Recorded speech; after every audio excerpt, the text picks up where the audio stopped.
Hola, buenas tardes. En esta presentación vamos a abordar la Guerra de los 30 años, pero primero, para comprenderla debemos ubicarnos en el contexto que se va a originar. La guerra de religión en Europa son una serie de conflictos individuales y de índole religioso que justamente se van a dar en un escenario europeo entre el año 1524 y 1697. Entre ellos podemos destacar a la Guerra de los Campesinos de Alemania, la Guerra de los 80 años, la Guerra de Religión de Francia y justamente a la Guerra de los 30 años. La Guerra de los 30 años está comprendida entre el año 1618 y 1648, afecta a todo el Sacro Imperio Romano Germánico, que acá podemos ver en este mapa sus fronteras, y se va a propagar por Europa porque muchos países tienen intereses económicos y políticos sobre esta guerra. Entonces vamos a encontrar aliados de los Habsburgos y aliados de la causa protestante.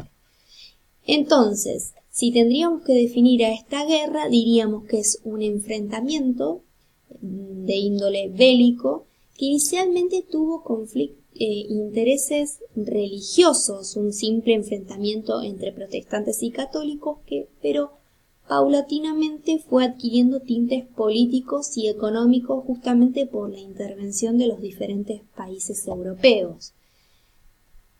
Para comprender los antecedentes que desembocan en esta guerra, podemos incluir a Martín Lutero cuando publica las 95 tesis, las cuales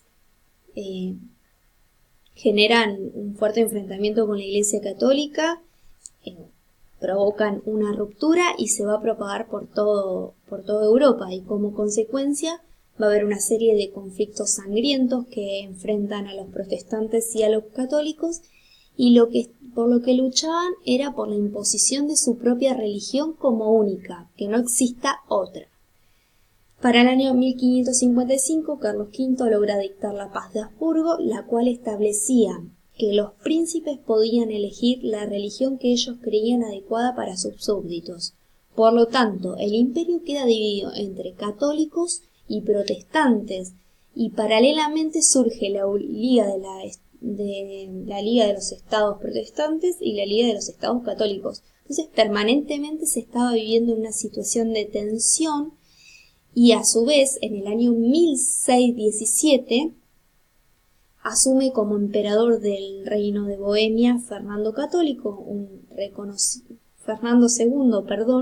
un reconocido católico de la Casa de Habsburgo, y a su vez conocemos al reino bohemio como protestante, y su intención era imponer el catolicismo como única religión, y de hecho, mediante algunos de sus ministros, intenta convencer a los nobles de Bohemia para lograr el catolicismo como única religión, y no les fue bien. De hecho, después de largas negociaciones y discusiones, algunos de sus ministros fueron tirados por la ventana, y este suceso se conoce como la Defenestración de Praga. Entonces, en el año 1618 estalla la guerra, la cual se divide en 4 fases. Vamos a empezar con la fase de Bohemia, que se da del año 1618 al año 1625, y justamente es lo que veníamos abordando de Fernando II. Él, en el afán de querer imponer el catolicismo como única religión, genera una serie de revueltas entre los bohemios, y de hecho no lo reconocen más como su autoridad, como su emperador, y proclaman a Federico V, un reconocido protestante, como su emperador. Esto Fernando II no lo toma para nada bien, va a agrupar un ejército para derrotar a Federico V, lo cual lo logra, y cuando vuelve al poder toma represalias con los bohemios y empieza a confiscar los bienes de los protestantes.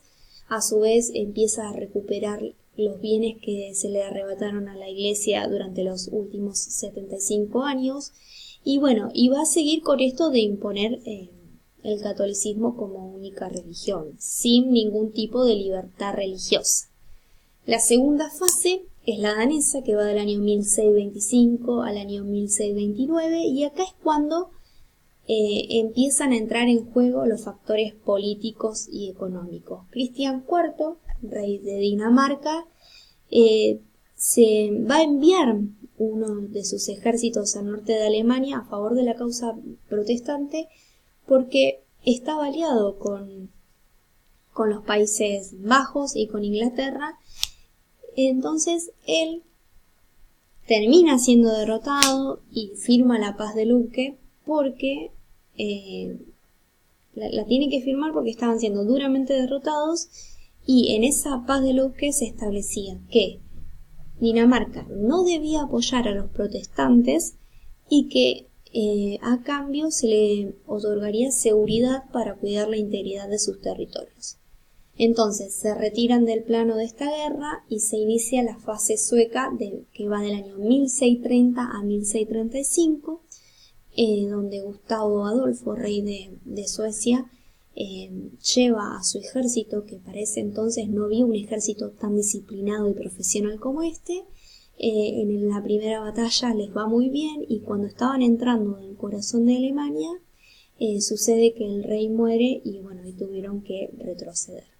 Ya la cuarta fase de esta guerra es la franco-suiza, que va de 1635 a 1648, y es la primera vez que Francia entra en acción, porque antes lo que hacían solamente era brindar apoyo económico a los enemigos de la Casa de Habsburgo, y en este caso van a tener una guerra con España, la cual logran vencerlos, y España queda reducida a un segundo plano, porque su poder militar es totalmente aplastado en la batalla de Rocroi en 1643.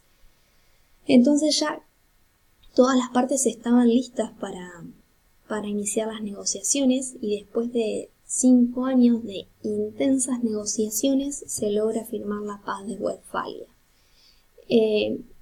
Lo que no quiere decir que España y Francia sí la firmen. Ellos la van a firmar en 1659 con la paz de los Pirineos, porque continúan con su enfrentamiento. Esta paz de Westfalia lo que va a lograr es una reconfiguración del mapa europeo. Va a haber libertad de culto, los 300 estados germánicos se van a convertir en independientes y van a poder elegir su propia religión e iban a dirigir su propia política exterior. Francia logra imponer su hegemonía continental. De hecho, recuperan territorios como Alsacia y Lorena, que estaban en la frontera con Alemania, lo cual Alemania justamente va a perder el control de la frontera.